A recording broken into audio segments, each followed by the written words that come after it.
तू पसीने से परेशान न हो, ये आषाढ़ और सावन शुद्धिकरण का महीना है। पसीना बहता है तो बहने दे, तेरे शरीर की गंदगी निकल रही है। गंदगी को छोड़ने से इतना डर मत, इतना बेचैन मत हो। अगर ये गंदगी तेरे शरीर से नहीं निकलेगी तो तू कूड़े कचड़े का एक ढेर बन जाएगा, एक गंदगी गंदगी का लोथड़ा बन जाएगा। ऊपर वाले ने अगर आषाढ़ और सावन में ये उमस दी है और ये उमस भरी गर्मी दी है तो कुछ सोच कर दी है। तो इस बात पर गौर कर कि ऊपर वाला जो करता है वो अच्छा करता है।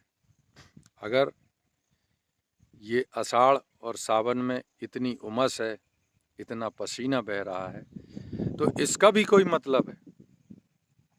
क्या मतलब है आपको बता दें।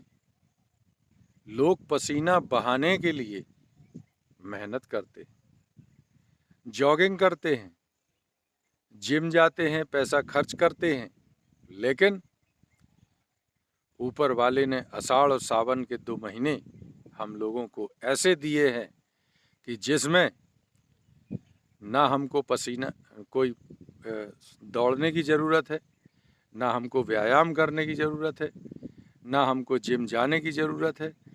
बैठे बैठे पसीना निकाल रहा है, यानी सब चीज़ों से बचा रहा है, पर फिर भी हम परेशान हैं। पसीना निकलना एक शरीर की बहुत महत्वपूर्ण प्रक्रिया है।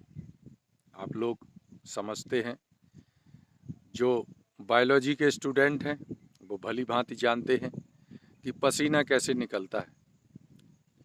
स्वीट ग्लैंड्स होती हैं हमारे शरीर में, जिनको श्वेत ग्रंथि भी कहते हैं।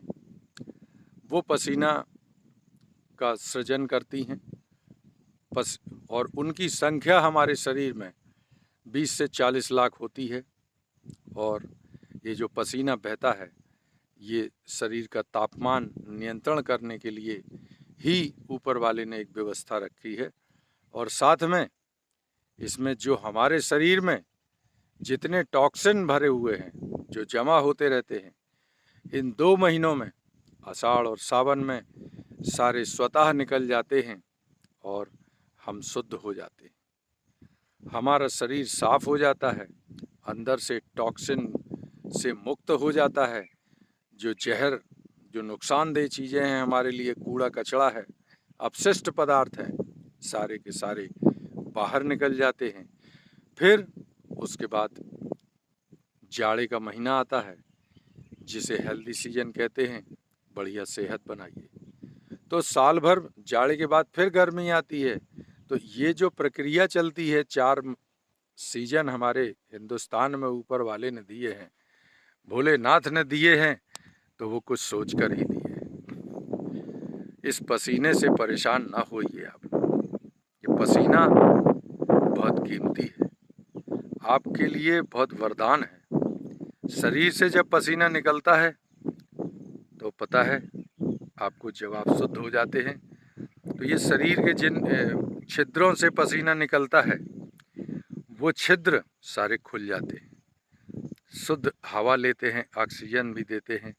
और इसके अलावा आपकी रोग प्रतिरोधक क्षमता बढ़ जाती है। बस इसमें ध्यान केवल इतना रखना है कि एसी से बचना है, गंदे कपड़े नहीं पहनना है। अगर आप एसी में लगातार रहेंगे तो फिर आपका पसीना नहीं निकलेगा, और वो पसीना जो नहीं निकलेगा तो वो टॉक्सिन आपकी बॉडी में इकट्ठे होंगे, और जब वो इकट्ठे होंगे तो फिर आप कैसे बचें, आपका शुद्धिकरण कैसे होगा? नहीं होगा तो तमाम बीमारियों का घर बन जाएगा। तमाम रोग आपको अपने आप होने लगेंगे, किसी को कैंसर, किसी को हार्ट डिसीज़, किसी को कुछ। ये सारी चीज़ें जो आजकल हो रही हैं ये इसीलिए हो रही। पसीना बहने से अगर आप उसकी ढंग से सफाई नहीं करेंगे, शाम को स्नान नहीं करेंगे, तो संभव है कि स्किन डिसीज हो जाए।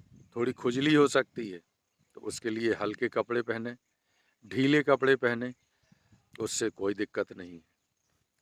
लेकिन पसीने से परेशान मत होइए। पसीना सीने की सबसे प्रिय चीज है, सीने को शुद्ध रखने वाली चीज है। सीने को शुद्ध रखने वाली चीज है पसीना। अगर आपके शरीर में टॉक्सिन नहीं होंगे, रिलीज हो जाएंगे, तो आपके सीने पर जोर नहीं पड़ेगा। ब्लड सर्कुलेशन अच्छा होगा शरीर का, और ब्लड सर्कुलेशन अच्छा होगा तो फिर आपके हृदय को दिक्कत नहीं होगी। उसको रक्त के शुद्धिकरण में ज़्यादा मेहनत नहीं करनी पड़ेगी, फेफड़ों को ज़्यादा मेहनत नहीं करनी पड़ेगी। बस आप पसीना बहाने से मत डरिए। पसीना बह रहा है, उसको बह जाने दीजिए, और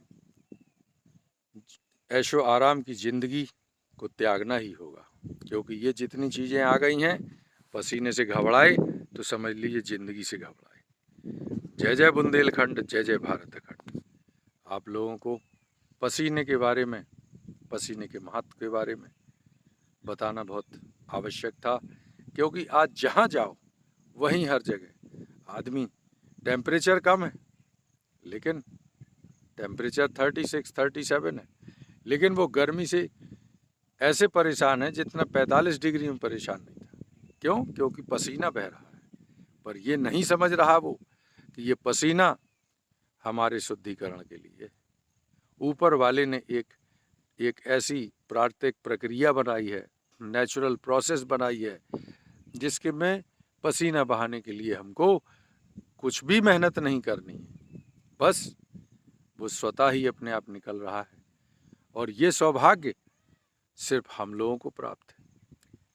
और कहीं मुल्कों में चले जाइए, दक्षिण भारत में चले जाइए, जहाँ टेम्परेचर एक समान रहता है, वहाँ पसीना नहीं निकलता है, और वो शरीर के लिए घातक है। तो ये हम लोग खुशनसीब हैं, क्योंकि हम लोग देवभूमि के वासी हैं। हमारा हिंदुस्तान, हमारे उत्तर भारत में देवी देवताओं का सबसे ज़्यादा वास है, उनकी कृपा है, इसलिए हम लोगों को ये सुविधा हासिल है। इस सुविधा का उपयोग कीजिए, पसीना बहने दीजिए, और आप परेशान मत होइए। जय जय बुंदेलखंड, जय जय भारत खंड।